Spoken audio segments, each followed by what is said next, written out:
是 Boxful 任意存共同创办人暨执行长张训豪先生 Norman。Norman 于2015年初创立了 Boxful 任意存，致力于改善香港人的居住空间以及生活品质。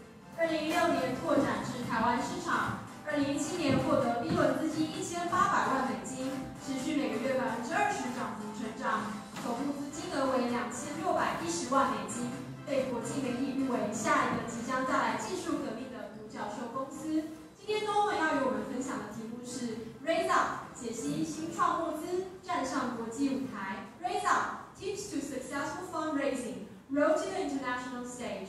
Let's welcome Norman. Thank you. It's great to be here. First of all, thank you for the organizers for organizing this wonderful event. It's great to be here with everyone. So first of all, I wanted to maybe give everyone just a little bit of context about myself. My name is Norman. I graduated from the London School of Economics, 2014. I spent the next few years as an auditor, then as an investment banker for a few years in Hong Kong and London. And afterwards, I decided to leave my professional job to start this exciting journey of starting your own business. The first company I started was a company called Soup. It was an online apparel e-commerce company. We were based in Shanghai. That company unfortunately closed. We closed that business down. The business was tough. It was tough to operate in that sector in China, and we were not able to fundraise at the time. And after this painful closure of this business, I decided to keep going, and that's when we started my second company, which I co-founded with a partner. His name is Carl Wu. It's called Boxful, and I'll tell you a bit more about Boxful in the next couple of pages. But I guess just a disclaimer, I was asked here by the organizers to talk a little bit about fundraising tips. I forgot the exact tagline. It was to go global, I think. And I have to say, I'm definitely not the most qualified person around to be giving advice on fundraising. I'm not an investment professional. I'm not a VC investor. I think our second speaker would probably be much more qualified than myself to give advice on that. But I think the purpose of the slides and the content I've prepared is really to share a little bit about the things that we've learned. Many different things, small things, that would hopefully be helpful for everyone here who are looking to start your own business and to fundraise. So I'll take a couple of minutes just to talk a little bit about the company that that I'm at right now. We were founded in 2015. We're Asia's leading door-to-door storage provider. And what that means is that we help our customers store their belongings, be it personal, home, businesses, or companies that have warehouses. We currently operate in 4 cities, in Hong Kong, in Taipei, in Shenzhen, and also in Seoul, which we went recently. And we continue to expand into more products and services and also other cities in the region. We raised our Series B in late 2017, raising a total of combined just over $26 million US, which, to be honest, isn't actually a huge number in the global context. But obviously we continue to grow. We obviously have great ambitions, and we want to continue to expand and raise more capital in the future. Just a little shout out to the Taipei team here. This was taken last night. We have a great office here. We have a great team here. Our GM Casper Ko is sitting here, in the second row.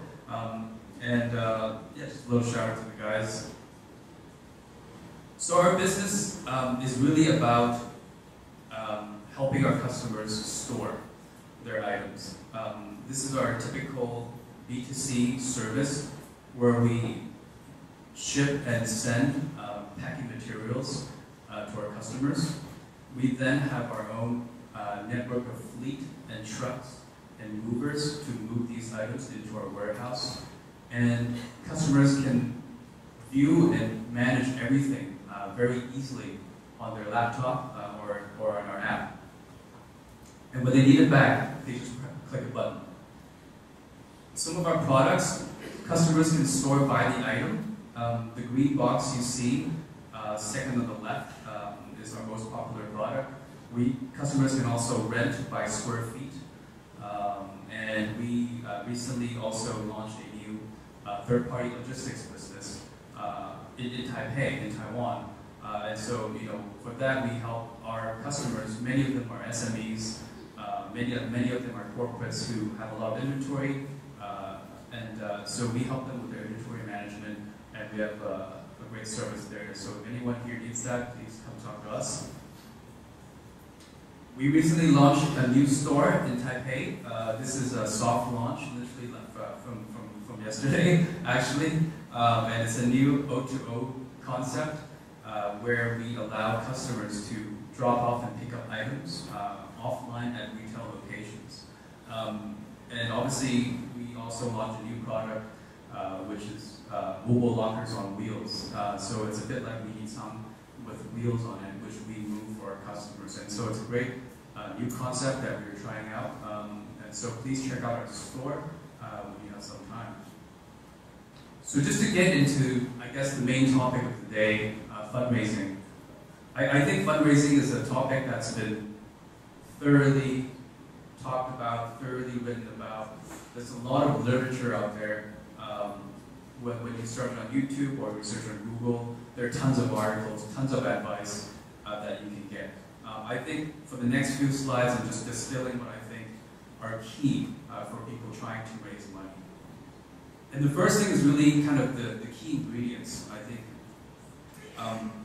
I sit on this side of the table. I'm not on the investor side, but generally speaking, when I previously pitched to companies, when I previously pitched to investors, typically I find that these are the three ingredients that they look for. They look for a great business idea, a great team, and a great pitch deck, and a great pitch.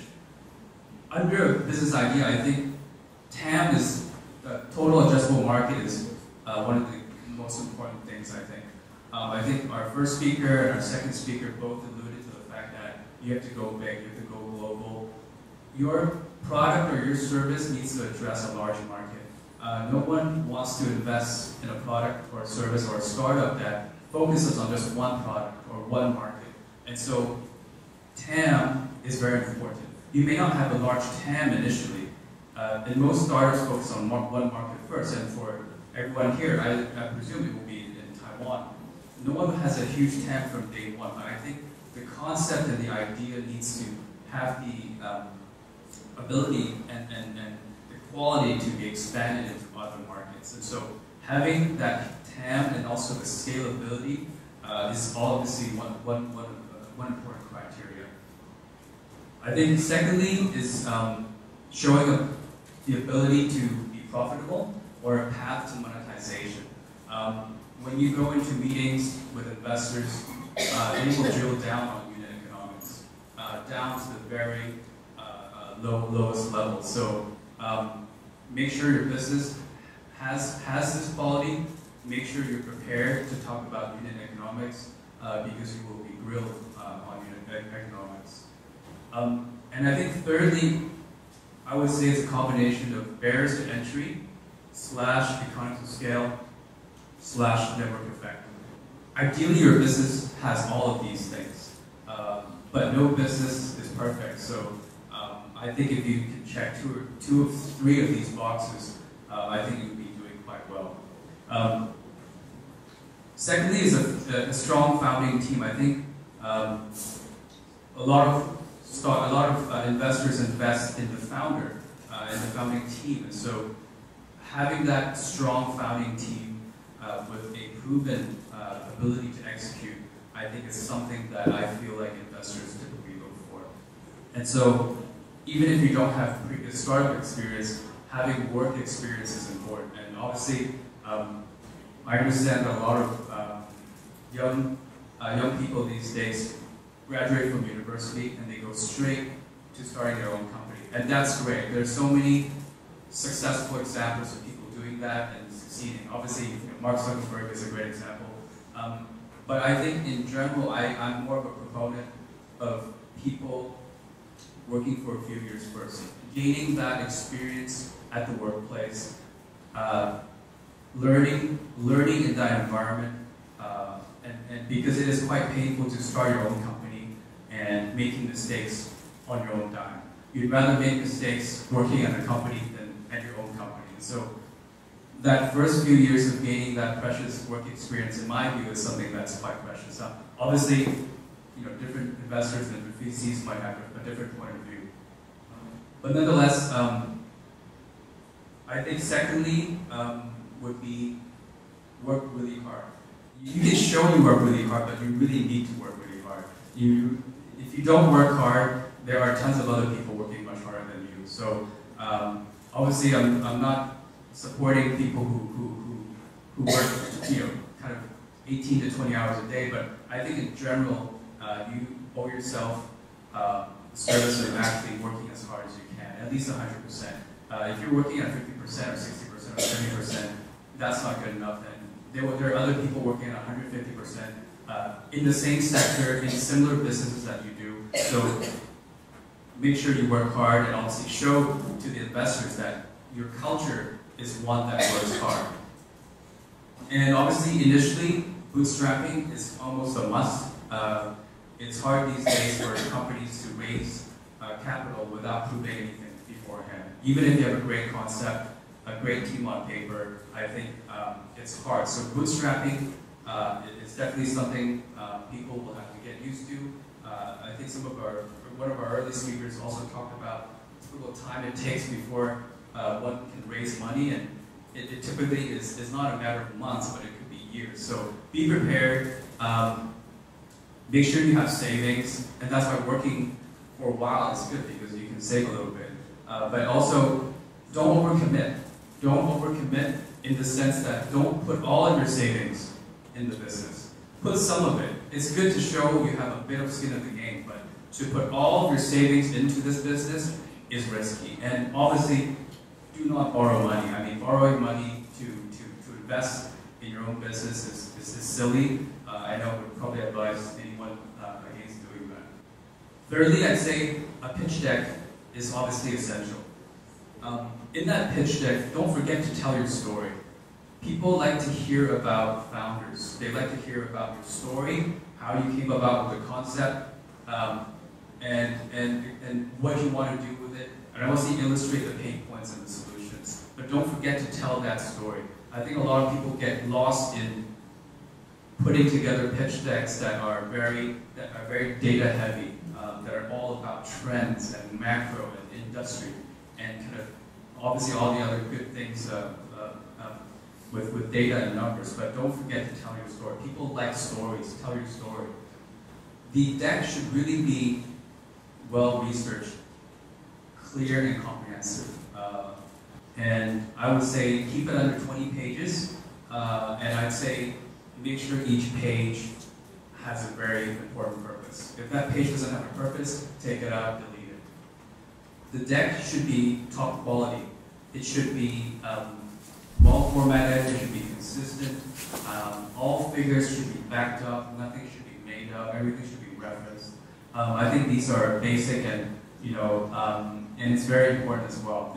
These days there are a lot of templates out there, and you can look at other startups who have raised capital beforehand, and just look at those. There are tons online. You can definitely find them, and it will give you a very good perspective of what it takes to get a good pitch deck going. So the second point is really about networking. I think networking is something that is critical. So one of the first things that I think everyone who works at a startup, and I guess you guys are all here at the event, is to really mingle and network, meet everyone around you.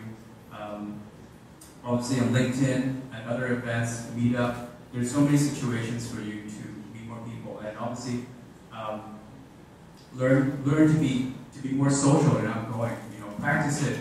If you're an introvert like myself, just keep doing it. Once you've done it 100 times, it'll be easy.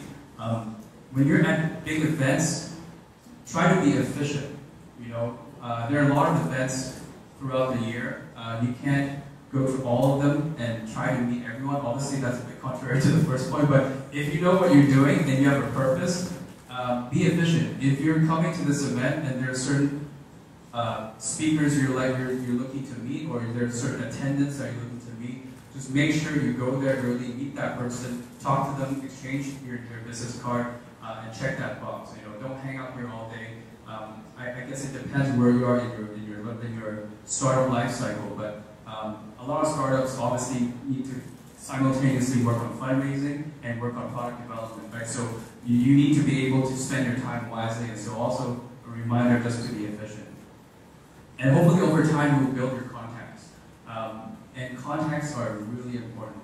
I can't tell you how important it is.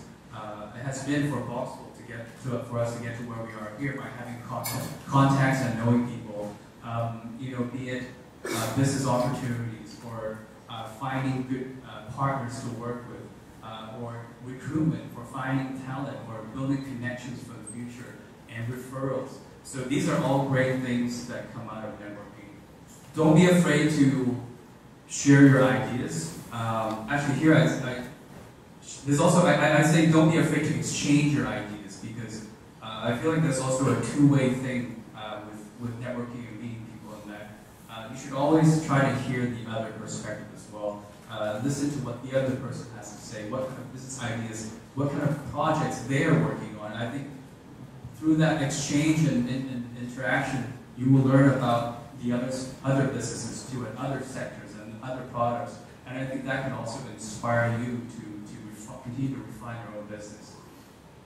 Finally, I'd say know your industry inside out, and get as much perspective as you can. And I guess, you know, storage, self-storage well, we're in the kind of general storage business, and so when we first got into this sector, you know, I attended conferences, talked to people in the industry, get to know many people who are doing this business, read up on statistics about self-storage, learn about, you know, different markets. You need to immerse yourself very deep into the industry or the sector you're in, and make sure you know everything. You can be the smartest guy in the sector, and because if you are out and you're speaking to investors, and an investor happens to know a particular, if they have a knowledge that you don't about your sector, it looks embarrassing, and obviously you owe yourself a service to know the industry inside out. So I think once you've had time to network, and your product is it's getting there, and you're getting some traction, I think investors obviously is the next step. You know, how do you approach it? Have a teaser, and obviously have a teaser handy. A lot of people are reluctant to send out their whole pitch decks, but having a one-page teaser that you can send around, that obviously that you wouldn't mind people sharing and sending to other people, is quite critical to this. So having a one-page teaser, obviously have a pitch deck. Your pitch deck should be worked on and iterated continuously throughout your fundraising process, such that you should ideally be improving your pitch deck after every 1 or 2 meetings, because you're bound to get questions that you might not be aware of that you can actually bake into the pitch deck. And obviously a big no-no is to ask investors for an NDA. You know, investors look at hundreds of pitch decks, so do not ask your investor for an NDA. It's not gonna turn out well. Practice before your real pitches. I made the mistake at Boxful. I remember when we did our first Series B. Our very first pitch was to a top 10 Silicon Valley VC. The meeting was conducted for probably a good 45, 50 minutes, but I did not practice. I was not on point. I went way over the time limit. I think at one point, I think the guy almost fell asleep. So just practice, make sure it's punchy, and obviously don't practice on big VCs first, right? Practice on your friends, practice on people you know, and maybe even your coworkers or your teammates. At the end of the day, I think it's a numbers game. The more you meet, the more investors you meet, the higher the chances that you will succeed.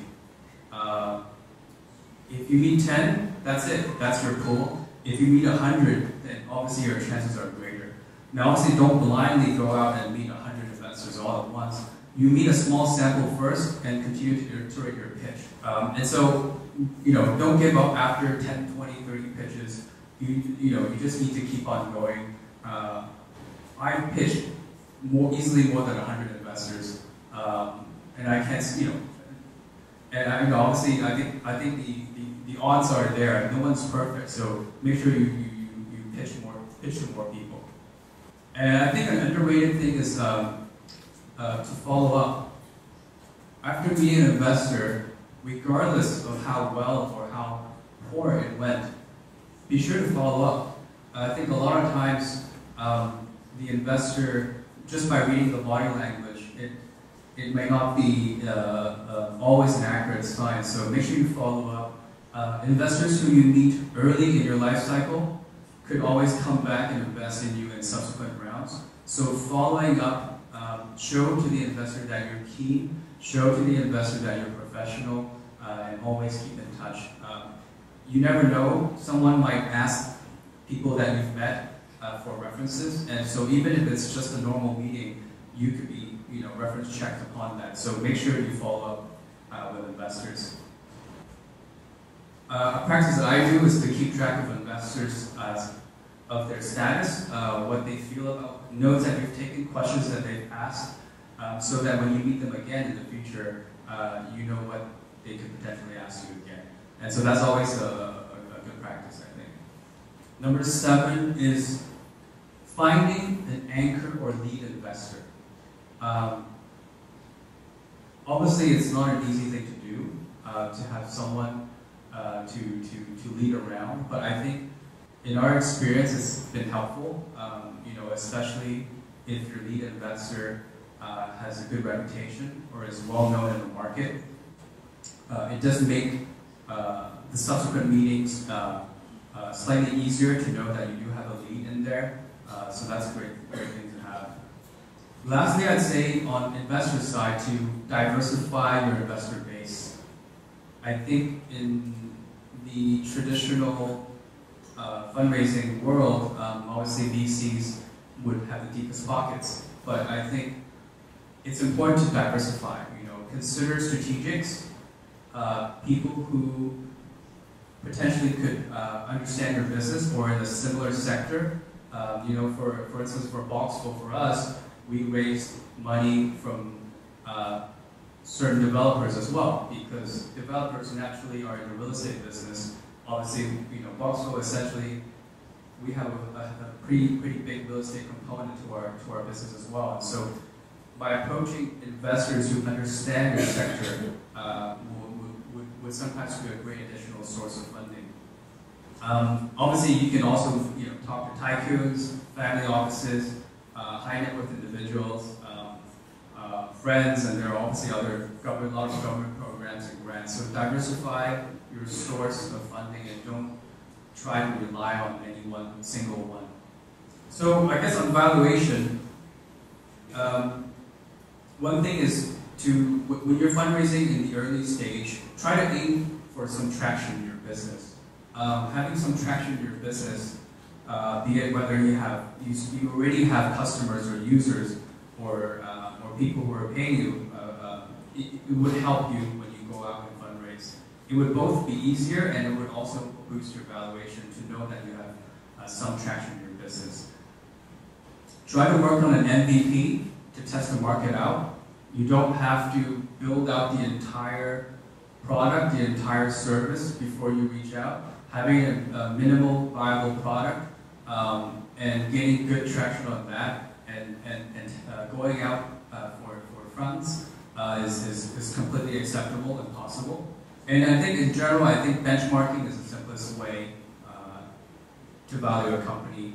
At least when I do it, and at least when investors talk to me about it, I think comparables are generally one of the easiest ways to do it. Whether you're looking at a current or a forward multiple, and obviously if you don't have any direct competitors in the industry, then you can also consider looking at the industry-wide or some of the other players and see what they're trading at. There are tons of public companies out there that you can look at as relevant for reference. There are also a lot of startups who you can also look at too. Even though many of these fundraising data is private, there are databases out there you can use as a proxy to figure that out. Number 4, I think it's important to not raise more money than what you need. I think it sounds very tempting to do that. If you're raising 50 million and someone's giving you 100 million, it is tempting to take that money, but by taking more money than you need, you're over-diluting yourself.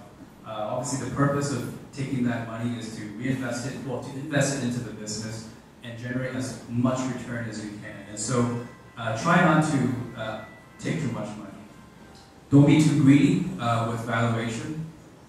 It's also very tempting to try to push your valuation as high as you can. Obviously, this is a good problem to have, if you come across this problem, but don't be too greedy because ultimately you'll need to grow into this valuation. You can have a sky-high valuation, but ultimately growing it could be very painful. And so try to come to terms with something that's fair, and that would offer you a good chance of growing your valuation in a more sustainable manner. I think no investor or no startup wants to go into a down round, where essentially the subsequent round is done at a lower valuation than your previous. So that's something to bear in mind as well. And throughout the discussions with investors, bake in some stock options for the team. I think investors typically like the fact that the management team and the entire team and the founding team are well incentivized, and stock options are one of the best ways to do it. I think if you could bake it in, then please do it. I think this is the last slide. So on the last slide, I think I wanted to just touch a little bit on timing. I think our first speaker talked a little bit about the various trends, in the marketplace, in the startup world. And trends come and go. There's been so many trends. These are trends that I've seen from probably year 2007, 2008 until now. They're not in most particular order. They're ones that I remember when I was typing it out. But I remember it was e-commerce, you have O2O, sharing economy, you have SaaS, healthcare, logistics tech, VR, fintech, crypto, blockchain, AI. What's next? There could be different businesses, but the one thing I felt was quite important was to be ahead of the curve. Try to be ahead of the curve. It does make your fundraising task slightly easier. And so this is, a good example was when we were fundraising for Soup. And this was back in around 2010, 2011. And I think at the time, there were a lot of other companies who, in China in particular, who raised a lot of money in the online apparel e-commerce space. And so, by the time that we came out and we hit the markets, all the VCs we spoke to were like, hey guys, we already invested in this sector 2 or 3 years ago. You guys are way late to the game. And you know what? It didn't help that the companies that most of the VCs at the time in China invested turned out to be disasters. So obviously you shouldn't change your product or service just because you're behind the curve, but I think being slightly ahead of the curve does tend to make it slightly easier. For instance, if you were the first 10 crypto companies that came out, chances are you'd rather be the first 10 than the 10,000th. I actually don't know how many crypto companies are out there, but they're probably thousands. And so being ahead of the curve, I think, is quite important.